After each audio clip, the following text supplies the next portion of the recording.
డబ్బు లేకపోతే నువ్వు విశ్వాసి కాదా? ఇల్లు లేకపోతే నువ్వు విశ్వాసి కాదా? నలుగురు మంచి బట్టలు నువ్వు వేసుకోకపోతే నువ్వు విశ్వాసి కాదేంది?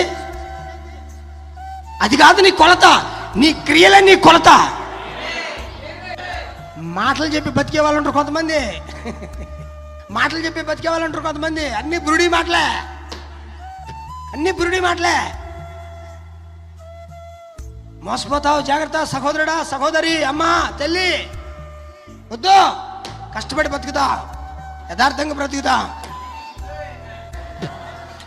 డబ్బు మాత్రమే సంపాదన కాదు, నువ్వు ఒక సాక్ష్యాన్ని సంపాదించాలి, నువ్వు ఒక పరిశుద్ధతను సంపాదించాలి, నువ్వు ఆత్మను సంపాదించాలి. మీకు అర్థమైందా? డబ్బు ఒక్కటే సంపాదన కాదు, దేవుడే నిన్ను సంపాదించాడు కదా. ఇప్పుడు 4 ఆత్మలు సంపాదించు, ఒక మంచి సాక్ష్యాన్ని సంపాదించు. ఇంకో మాట చెప్పనా, సంఘంలో నువ్వు వస్తున్నావంటే ఒక అగ్ని మంటలాగా రావాలి సంఘంలోకి. ఎలా చెప్పండి? మండే జీవకణంలాగా రావాలి నువ్వు సంఘానికి. దేవుడికి మహిమ కలుగును గాక. 2 నాళ్ళు బతికిన సింహంలాగా బ్రతకండి.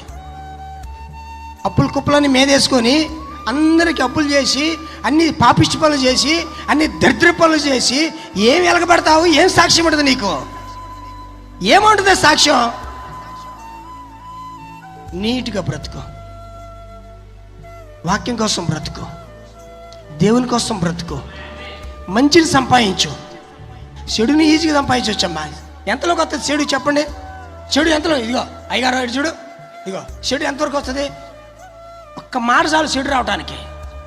అదే మంచి సంపాదించాలంటే, సాక్ష్యం సంపాదించాలంటే, నేను రాత్రంతా మోకరించి ప్రార్థన చేశాను, నేను పగలల్లో వాక్యం చదువుకున్నాను, నేను నలుగురికి వాక్యం ప్రకటించాను, నలుగురిని ప్రభువులోకి తీసుకొచ్చాను, నా కుటుంబాన్ని కట్టుకున్నాను, నా భార్య పిల్లల్ని అదుపులో పెట్టుకున్నాను, నేను దేవుడి కోసం బ్రతుకుతున్నాను. ఇది ఒక రాత్రిలో జరిగేది కాదు. ఇది దీని కొరకు ఎంతో కష్టం ఉంటుంది, దీనికి ఎంతో శ్రమ ఉంటుంది, దీనికి ఎంతో కన్నీరు ఉంటుంది, దీనికి ఎంతో వేదన ఉంటుంది, దీనికి ఎన్నో సమస్యలు ఉంటాయి.